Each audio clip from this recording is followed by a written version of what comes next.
네, 키워드로 보는 시장입니다. 이 시장 안에서 우리가 반드시 짚고 넘어가야 되는, 꼭 체크해봐야 되는 키워드 3개로 압축해서 정리와 분석까지 도와드리겠습니다. 오늘 함께 하실 분은요, 유니스토리 자산운용의 김장열 본부장 모셨습니다. 안녕하십니까? 네, 안녕하십니까? 자, IT 하면 굉장히 또 능한 분을 오늘 같은 타이밍에 또 모시게 됐습니다. 해야 될 이야기가 많은데요. 빠르게 첫 번째 키워드부터 열어보겠습니다. 애플 이야기로 문을 열 텐데요. 파란을 일으키지 못한 이유가 있을지 궁금합니다. 많은 분들이 네. 이 부분이 지금 굉장히 간질간질할 것 같아요. 네네. 신제품이 공개되는 걸 기다렸고 나왔고 주가는 뜨뜻미지근하고 국내 관련주는 오히려 하락을 하고 있습니다. 일단 아이폰 16 어땠습니까? 네, 무난했습니다라고 하는 말이 가장 베스트 워드 같아요. 워스트 워드는 재미없었다. 그리고 세 번째는 판단은 10월에 가봐야 된다. AI 인텔리전스, 애플 인텔리전스가 이번에 바로 우리가 볼 수 있는 게 아니고 소프트웨어로 베타 버전이 업로드되는 게 다음 달이거든요. 그러니까 지금은 일단 그거 아닌 상태 받는 거예요. 그래서 여러분들이 받는 거는 9월 20일에 받거든요. 네. 근데 그거 아직 못 받은 상태 사전 예약에 대한 거는 9월 13일부터니까 아무리 베스트 에스티메이트 하더라도 13일 이후에 사전 예약의 수치를 보고 반응이 어떻다라고 판단할 수 있는 거고요. 오늘 어저께 나온 거는 그거 딱 보고 그 투자가들이나 아니면 전문가들이 자기네 느낌을 한 건데 그 느낌 자체에서도 뭐 임프레시브하다고 느껴지지는 않고 그 정도 그렇게 말씀드리겠습니다. 결국 시장은 좀 뜨겁은 재료들을 선호하는 것 같아요. 네네, 그렇죠. 나를 달궈줄. 네네네. 그런데 말씀 주신 대로 좀 앵커님 재미가. 입고 있는 그 빨간 옷처럼. 제가 이 옷을 입으면서 시장이 좀 반등이 나오는 것 같아요. 저도 오늘 빨간 거 한 이유가 있는데 좋습니다. 관계 없는 것 같아요. 저희가 이 에너지를 모아서 관련주들도 좀 상승으로 전환되면 좋겠는데요. 네. 일단 팩트 위주로 이야기해보면 재미가 없었고요. 10월을 좀 더 기다려봐야 되는 아이폰 16의 공개였습니다. 인텔리전스 이야기를 주셔서 말인데요. 이게 유럽과 중국에서 애플의 인텔리전스에 대한 적용이 좀 어려울 수 있다라는 이런 이야기가 영어 있더라고요. 버전만 지금 적용이 되고요. 어. 다른 나라 버전은 다음 해 내년으로 옮겨진 걸로 알고 있습니다. 그래서 네. 그게 어떻게 향후 반응에 따라서 미 영어 버전 나오고 다음 달 반응에 따라서 앞당길 수 있는 걔네 준비가 어떻게 될지 모르겠는데 일단 계획은 한국어 포함 중국어 포함해서 올해 계획은 없어요. 그래서 이제 그 영어권에 대해서 사람들 또 쓸 수 있죠. 네. 근데 이제 뭐 불란서 안 되는 거고 중국어 안 되는 거고 이러는 거예요. 일본어 안 되는 거고. 그게 한계죠. 근데 AI를 준비하다 보니까 리소스가 부족해서 그럴 수도 있고 아니면 원래 애플이 좀 보수적으로 천천히 가는 게 있잖아요. 안전하게. 그런 경향일 수도 있고 어쨌든 간에 그렇습니다.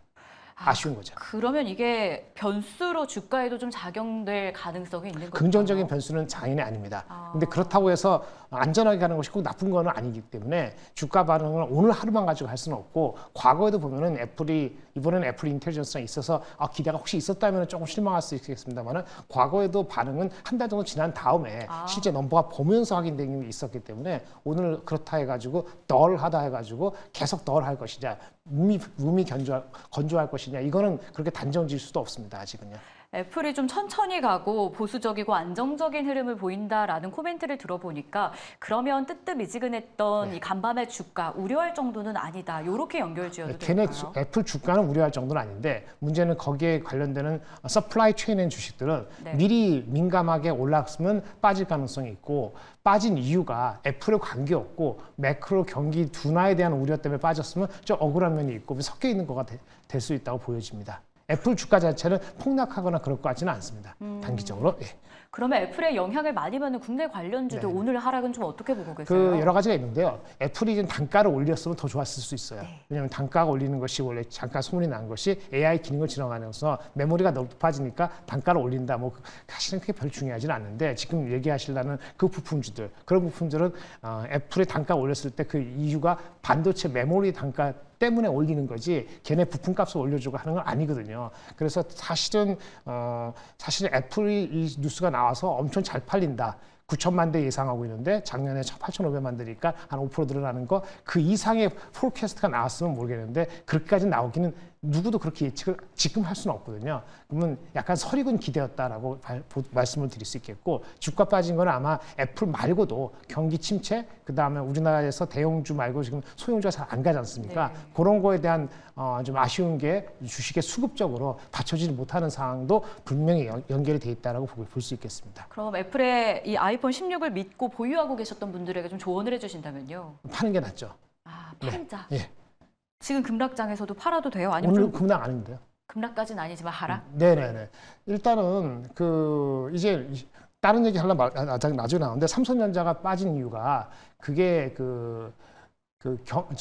경기 침체나 AI의 고점 때문이 아닙니다. 네. 이유를 정확히 아셔야 돼요. 삼성전자가 간만에 이익에 대한 전망치가 낮아진 거는 레거시 제품에 대한 거고, 레거시 제품에 대한 얘기는 경기, 중국 경기라든지 그다음에 재고, 얘네 커스터머들의 재고가 쉽게 빨리 회복이 안 됐다는 건데 그것 때문에 내려가는 거기 때문에 우리 AI 고점 논란하고 미국 경기 침체하고 동떨어진 거기 때문에 더 안 좋은 내용입니다, 질적으로. 근데 이거를 우리나라의 대표 주시다 보니까 옹호하고 있는데 주가적인 측면에서는 엔비디아한테 콜 나는 게 확인돼서 뭐 7만 원 회복될 수 있을지 모릅니다만은 미리 말씀드리는데 질적으로 안 좋은 지금 시나리오예요. 그렇기 때문에 한국의 조그만 주식들은 방법이 없어요. 수급이 안 주는 거잖아요. 수급이 좋으려면 미국이 금리를 엄청 빨리 인하하면서 금투세 없어지고 이렇게 종합적으로 되면은 수급이 붙을 겁니다. 작은 종목도. 그러기 전에는 작은 종목에 수급이 웬만해서 붙지 않고 그러면 이제 똘똘한 친구들만 붙들어 가기 때문에 쏠림 현상이 더 나타날 가능성이 단기적으로 더 있어 보입니다. 네. 그러니까 아까 지금 말씀드린 그런 주식들도 그 주식들이 특별히 이익 전망이 나쁘다서 그런 게 아니고 네. 그런 수급적인 측면에 공백에서 이제 애플이 셀 온더 뉴스가 될 수가 있기 때문에 단기적으로 쉽지 않다고 보는 거죠. 물론 그 개별 종목이 3분기 실적이 예상보다 엄청 좋다. 네. 그걸 정보가 있다면 갖고 계셔도 상관없어요. 근데 그게 없다 그러면은 글쎄요. 생각을 여러 가지 해보셔야 되지 않을까 싶습니다. 시장의 수급 향방을 반드시 체크해야 될 필요가 있다라는 관점에서 보유자분들에게 조언이 좀 나왔습니다. 참고해 보도록 하겠습니다. 자, 두 번째 키워드를 통해서 반도체 이야기를 좀 본격적으로 열어보겠습니다. 엔비디아가 일단 상승을 해줬는데요. 그럼에도 우리는 안심을 하지 못하는 걸까요? 일단 엔비디아 반등, 기술적 반등 정도로만 해석해야 되는 건지 궁금합니다. 네, 오늘까지는 그렇습니다. 엔비디아가 실적 나왔을 때 실적 좋았죠. 네. 가이던스 좋았죠. 근데 시장은 더 원하죠. 뭐냐? 블랙웰이 이번에 8, 9, 10월 달에 잡히길 바랬는데 잡히지 않다고 얘기했기 때문에 그게 잡히는 11월, 12월, 1월 걔네 4, 4분기 실적에 대한 기대를 앞당기는 시점에 주가가 의미 있는 반등을 할 것이라고 봅니다. 근데 그 의미 있는 반등이라는 것은 정고점에 대한 다시 한번 가슴에 불을 지피는 어떤 가능성이 있을까는 10월, 11월에 미뤄지는 거고 그럼 그때까지는 뭐냐? PER이 이 회사가 PER이 40배 가는 거는 부담스럽고 30배 이하 가는 거는 좀 싸 보이는 그런 수급의 어떤 변동성이 있어 보여요. 그래서 어닝을 기준으로 따졌을 때 PER 30배면은 그게 109불, 110불 요 정도입니다. 그래서 그 이하일 경우는 싸다고 생각하는 사람들이 있습니다. 그래서 저가 매수가 들어올 수 있는 시점이고 어저께 그렇게 반영했다 보고요. 뭐 이게 3일 연속으로 올라가서 한 115불, 120불 되면은 뭔가 다른 뉴스가 있어서 올라갈 거예요. 근데 지금까지의 가능성이나 기세를 봤을 때는 블랙웰은 10월 달, 11월 달 이슈이기 때문에 그 매크로가 충분히 개선되거나 아니면 그 자체에 새로운 뉴스가 나와야 되는데 그게 없다 그러면은 지금까지는 저 며칠 올라간 거 110불 정도는 언제든지 올라가도 할 말 없는 이상할 수 없는 PER 30배 정도가 110불이다 이렇게 말씀드릴 수 있겠습니다. 그러니까 저가 매수가 유입된 상황 오늘까지는 일단 기술적 반등이었다라고 정리를 해주셨고요. 뭐 의심할 필요 없는 자리적인 매력이 있는 것도 같습니다. 그러면 엔비디아 시대가 상반기에 굉장했잖아요. 네네. 엔비디아 없이는 시장 이야기를 할 수가 없었거든요. 네네. 막을 이제 조금씩 내리고 있다라고 봐야 됩니까? 네, 막은 내렸죠. 막은 내렸고요. 고점은 아까 135불이 7월 10일 날의 고점이었습니다. 네. 7월 10일 대비했을 때 필라델피아 반도체나 엔비디아나 떨어진 그 율이 거의 비슷할 겁니다. 그러니까 같이 빠진 거예요. 그러니까 아웃풋 못한 거죠. 빠질 때는. 아웃풋하는 블랙웰이 잘 돼야 돼요. 블랙웰 소식이 들려야 됩니다. 그러니까 블랙웰에 대해서 나와야 되는데 블랙웰이 순조롭게 나가고 기존에 있는 하퍼 수요도 이제 견조하고 이런 게 나와야지 아마 다시 그 전고점을 향해서 모양새를 가질 것 같고요. 그 뉴스가 알려지면 하루만 해도 120달러대로 올라가겠죠. 근데 그럴 수 있을지 없을지는 지금 현재는 판단하기는 어려울 것 같습니다. 아웃퍼폼을 위해서는 블랙웰 출시가 본격화되는 걸 저희가 한번 확인을 해봐야 된다라는 모멘텀 반드시 체크하자라는 조언이었는데요.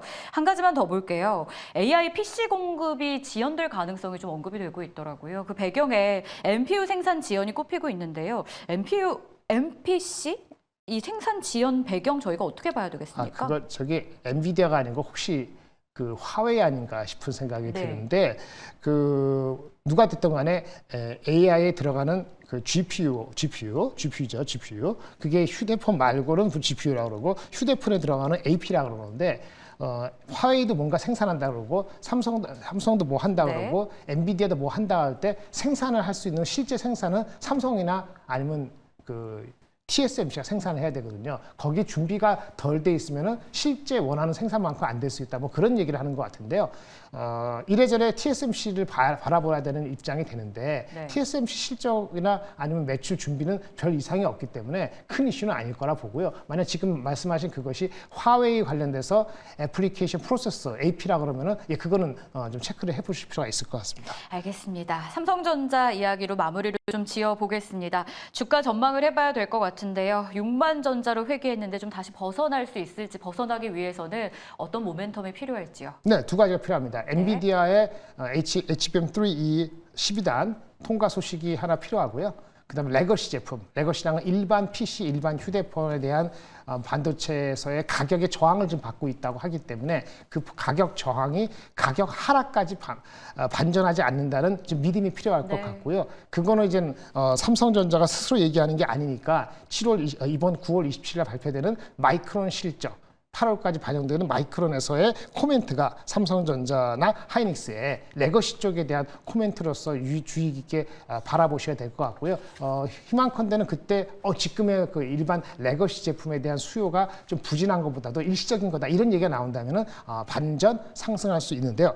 그게 안 되면 아까 지금 말씀하신 네. 것처럼 엔비디아 아니고 그다음에 반도체 가격이 아직 저항을 바꿨고 마이크론도 별 얘기가 아직 없을 것 같고 그러면 그때까지는 아마 기다림이 되지 않을까 싶습니다.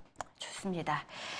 이렇게 해서 IT, 반도체 전체적인 이야기를 나눠봤는데요. 한 가지 체크해야 될 이슈가 이번 주에 남아 있습니다. 굉장히 큰 이슈죠. 미국의 대선 토론입니다. 하루 앞두고 있는 상황에서 시작에 그동안도 누가 지지율이 높아지느냐에 따라 증시에 영향을 지대하게 미쳤었던 터라 이번 주에 한 번 더 나올지 궁금합니다. 향방 어떻게 보십니까? 넥앤넥 목을 대고 싸우고 있는 거니까 누가 이길지 모르는 거죠. 한 번 갖고 끝날지 두 번 할지도 모르겠어요. 네. 한 번은 끝날까요? 한 번 더 할 수 있을까요? 한 번의 우열이 확실히 분간되면은 아마 두 번째는 안 할 것 같고요.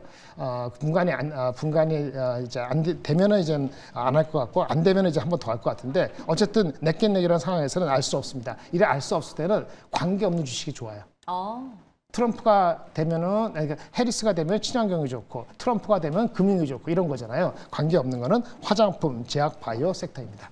알겠습니다. 관계없는 쪽을 보는 게 더 좋을 것 같다라는 조언. 자, 그럼 대선 토론 이후에 증시는 어떻게 가게 될지도 궁금합니다. 네. 혹시 상승 쪽 기대해봐도 되겠습니까? 미국의 유동성이 9월 상반기, 전체적으로 9월 전체가 좋지 않습니다. 이것이 반영해서 주가가 더 빠진다면 상반기보다 하반기가 좋을 거고 지금 정도 수준이면 상반기와 하반기하고 특별히 다를 건지는 아직 장담하기는 어렵습니다. 네, 알겠습니다. 조금 더 지켜봐야 되는 이슈들이 많이 남아 있습니다. 그렇기 때문에 저희가 예측하는 것도 어렵지만 여러 이슈와 모멘텀 그리고 자료들을 토대로 정리 도와드렸으니까 함께 참고해 보시길 바라겠습니다. 김장렬 본부장이었습니다. 고맙습니다. 네, 감사합니다.